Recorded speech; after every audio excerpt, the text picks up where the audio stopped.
જો કદાચ જનતા ધારે ને તો સીએમ થી માંડીને પીએમ સુધી બદલી શકે છે અને નેપાળની જનતાએ સીએમ થી માંડી અને પીએમ ને બદલી પણ નાખ્યા છે। તેમના સીએમ અને પીએમ રાજીનામું આપી આપીને ત્યાંથી ભાગવા માંડ્યા છે।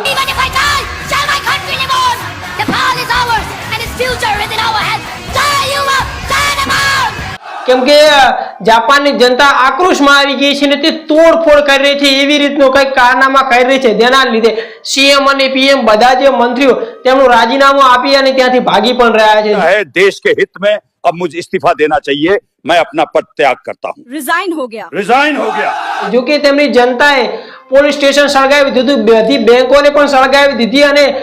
મંત્રીઓના ઘરને પણ બધું જે સળગાવી નાખ્યું છે અને તે રસ્તા પર આવી ગઈ છે ને ત્યાં ફક્ત તોડફોડ જ કરી રહી છે ને એક જ માંગ છે કે તેમની સરકાર બદલો અને તેમની સરકાર બદલાઈ પણ શકી રહી છે। તેમના બધા જે મંત્રીઓ રાજીનામું આપીને તેમનો જીવ બચાવીને ભાગી રહ્યા છે, કેમ કે જો કદાચ તેમના હાથમાં આવે તો તે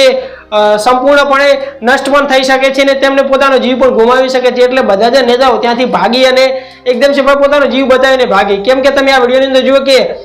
આ ભાઈ પોતાનો જીવ બચાવી અને હેલિકોપ્ટરની મદદથી ઉપર સોફાની મદદથી ભાગી રહ્યા છે। આ સીએમ અથવા પીએમ છે જે નેપાળના છે અને તેમને પણ ભાગવા માટે મજબૂર કરી નાખે છે અને ઘણા બધા નેતાઓ એવા પણ છે જે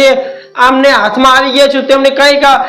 બરાબરની ધુલાઈ થાય છે અથવા તેમની બરાબરની એવી દશા થાય છે કે તે કઈના પણ રહેતા નથી અને પછી તેમના રાજભવન હોય કે પછી તેમના કોઈ સરકારી બસો હોય બધું જે સળગાવી નાખે ને કોઈ પણ સરકારી જે કાર્યાલય છે તેની અંદર આ જનતા આગ લગાવી રહી છે ને તે ફક્ત એક જ માંગ છે અને તેમની સરકાર બદલી નાખી છે અને તેમની સરકાર બદલાઈ પણ શકાઈ રહી છે। થોડા જ ટાઈમમાં તેમની સરકાર બદલી પણ જશે, કેમ કે બધા જે મંત્રીઓને રાજકારણી બધું જે રાજીનામું આપી રહ્યું છે ને જનતા કોઈને પણ છોડી નહીં રહી। તો આના પરથી એ નક્કી થાય છે કે જો જનતા ધારે ને તો કોઈ પણ કામ કરી શકે। કદાચ તેમને ખબર નહીં કે આ જનતાને આપણે બેવકૂફ બનાવી તો જનતાને શું ખબર પડવાની છે, પણ જો જનતા ધારે ને તો કંઈ પણ કામ કરી શકે છે અથવા તે પીએમ અને સીએમ સુધી જો બદલી શકતી હોય તો બીજી તો વાત અલગ છે। કેમ કે તો આ નેપાળની જનતાએ આ એક ઉદાહરણ પૂરું પાડ્યું છે કે જો જનતા ધારે તો બધું જ થઈ શકે છે। જો તમે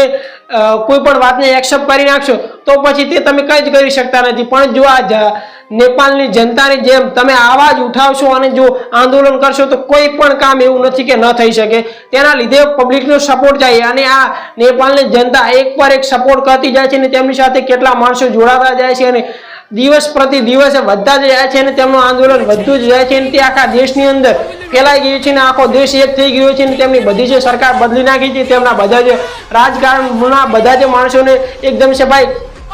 મંત્રી હોય કે કોઈ પણ ગમે તે હોય તેમને ફક્ત તોડફોડ જ કરી રહી છે। તેમના બધા જે સરકારી કાર્યાલયો જો કે સળગાવી નાખી રહી છે અને તેમની એક જ માંગ સરકાર બદલો અને તેમની સરકાર બદલાઈ પણ રહી છે અને તેમની અંદર એકદમ છે આક્રોશ આવી રહ્યો છે। તેમની કોઈ પણ કંટ્રોલ કરવા વાળું પણ નથી, કેમ કે તેમની સામે પોલીસ હોય કે પછી આર્મી હોય કોઈ તેમને કંટ્રોલ કરી શકતું નથી ને તેમની માંગ પણ સાચી જ છે। તેના અમુક જગ્યાએ એવું પણ થાય છે કે જે ફાયરિંગ પણ થતી હોય છે છતાં પણ આ જનતા જપતી નથી ને તેમના આંદોલન શરૂ રાખે છે અને તે કોઈ પણ ભોગે તેમની સરકાર બદલવી છે એટલે બદલવી છે અને બદલી પણ નાખી રહી છે અને થોડા ટાઈમમાં બદલી પણ ગઈ છે। તો તમે આ જાપાનની જનતા પરથી એ શીખી શકો છો